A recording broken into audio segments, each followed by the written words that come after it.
Alright class, so this is the third video in the Panton chair tutorial. Now that we have our curves set in place, we can now loft all the curves together to be able to create a surface that is probably similar to the Panton chair that we have in mind. So remember that we only need to do this once. I basically drew, if I expand the perspective, and if you can kind of imagine, I only drew one half of the Panton chair. So what that's going to allow me to do is then mirror that surface over to the other side, and we'll have a full chair. So remember to do this command. So say if I had two rectangles and I had one kind of on top of the other,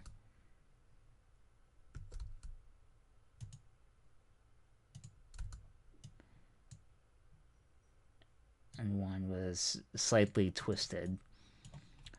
If I wanted to create a surface that connected this rectangle to this rectangle, I can use a command called loft.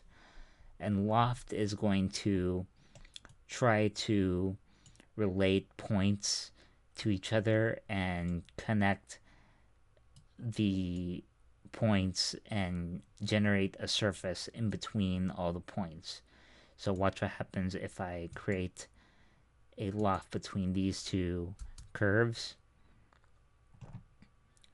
It'll then give me basically like an origin in which these two, basically what Rhino is telling me here is, do I want the orientation and the placement of this surface to match with this up here? And in this case, yes, I do, because the surface would be facing the correct direction. It would be going counterclockwise, and also located relatively in the same spot. So when I do loft, I can then choose, by default it'll probably be at normal, but it'll give me a series of styles in which I can loft the surface together too. So this is probably what it looks like in default mode. And then I can check if I want the surface to be more loose, basically a little bit curvier, more tight. In this case, since the geometries are not very complex, tight and normal are probably going to look the same. Straight sections, there might be like a break somewhere here in order to generate like a more triangulated surface. And developable and uniform, I wouldn't worry about these two. But normal is going to be kind of what would make this surface look a little bit like our desired outcome.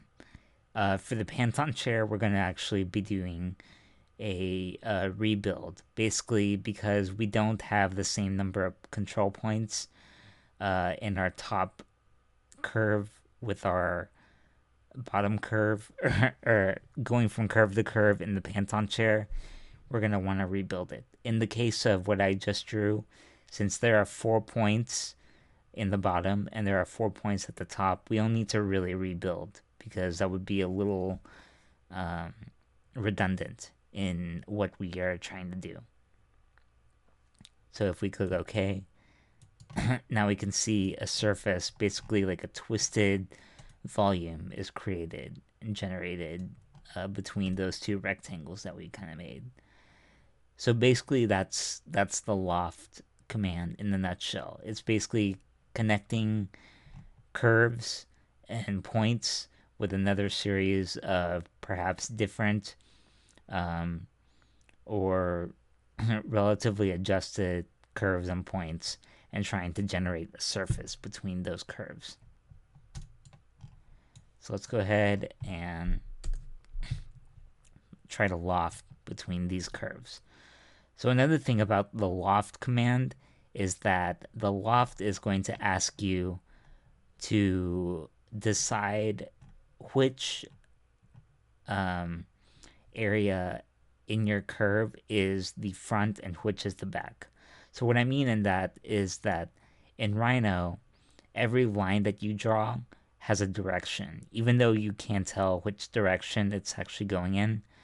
But if we would imagine this being the back end and this being the front end of the blue curve, that's going to help predict how to generate the loft, because the loft is going to try to match front ends of each curve with another front end of a curve.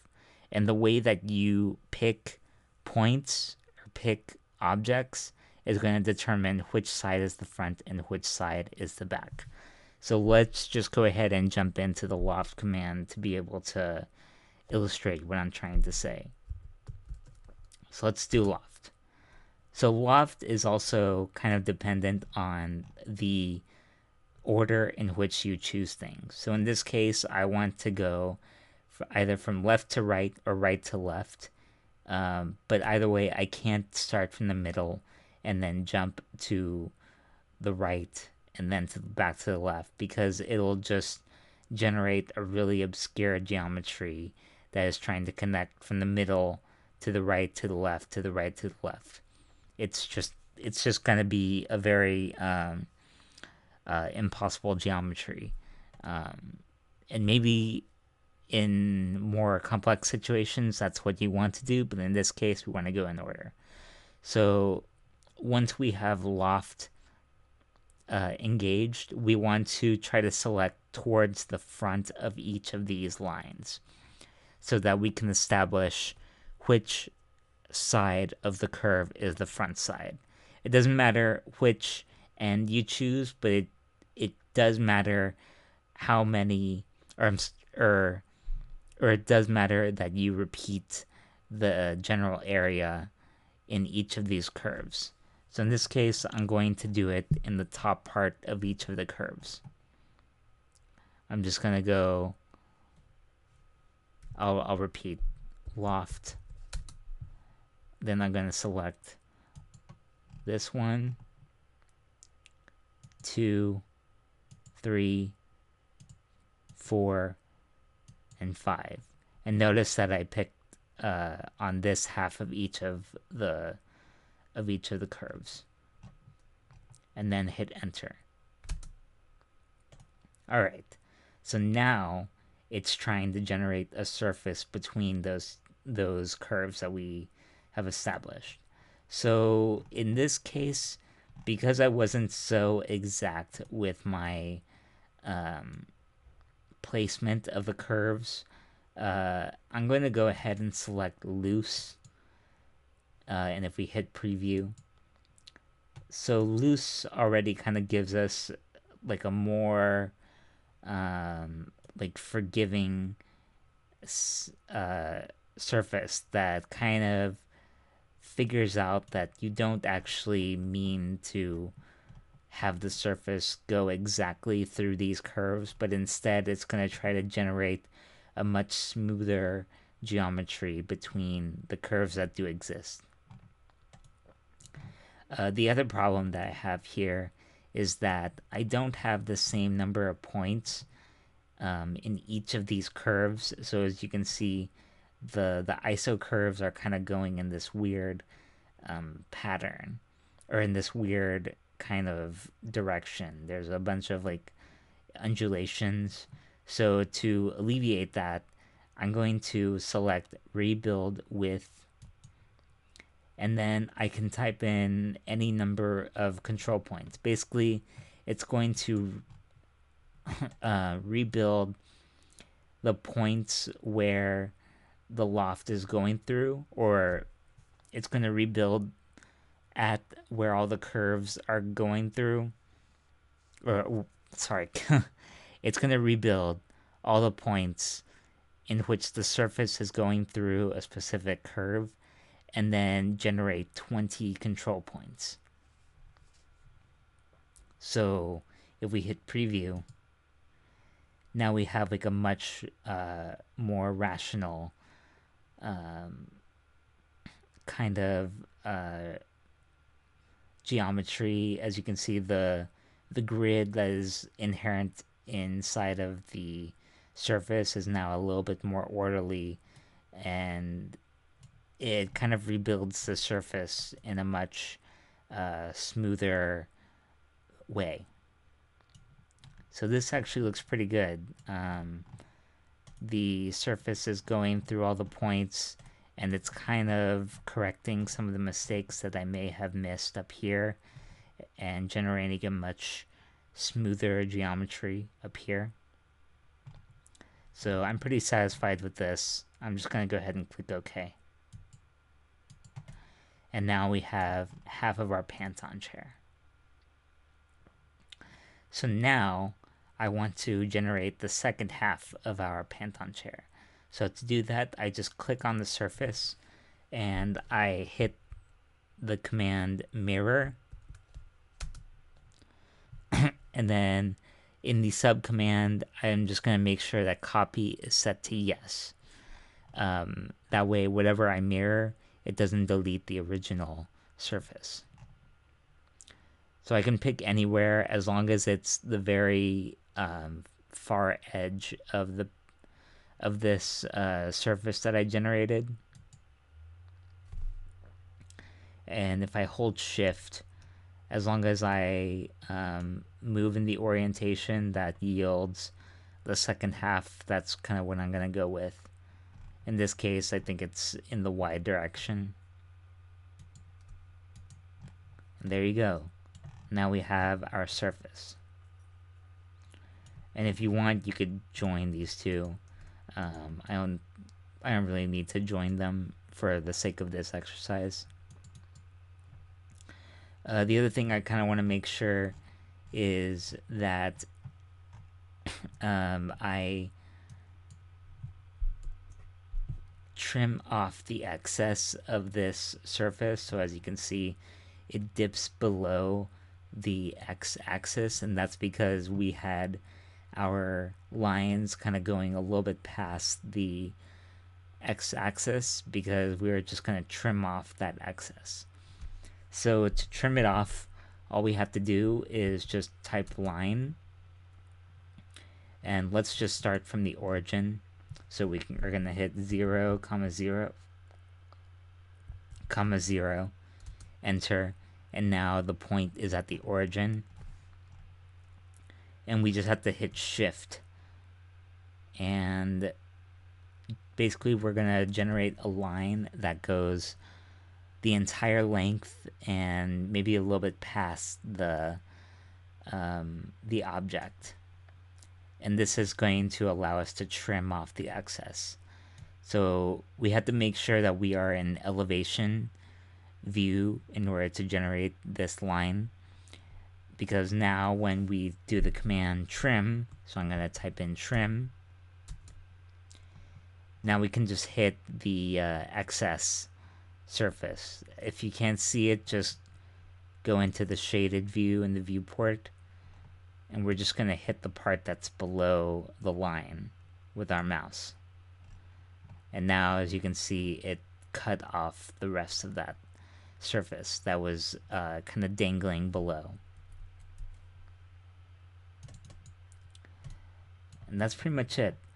So obviously, if your chair doesn't look exactly like mine does, you just have to make adjustments to the points until you generate the right geometry to get it to look kind of like it, to your desired desired outcome. I have obviously done this before, so I kind of know what to expect from or I kind of know what the curves are going to generate, but for you guys, it might be a little bit more trial and error, but I suggest that you just um, kind of go back and forth and massage it. And obviously, this doesn't look exactly like a Panton chair. Obviously, the sides are a little bit more flayed out than the way that it is in real life. So to adjust this, I would just bring in all the geometries a little bit closer to this red line. Basically, this far edge, I would kind of bring it a little bit closer and maybe a little bit more vertical if I wanted to match exactly what the Panton chair looks like in real life. But to give you guys a sense of what this would look like rendered, I can just select the objects and hit properties and change the material as we did before for the transparency. I have a V-Ray render kind of set by default on this, so you guys might not have this, but in V-Ray I have a little folder and I can basically select the material that I want. This is just to show you guys kind of what it looks like in real life. So in this case, I have maybe a high gloss. Let's just hit it with the high gloss, right?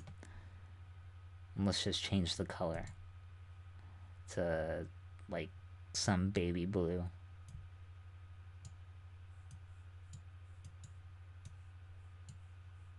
Like that.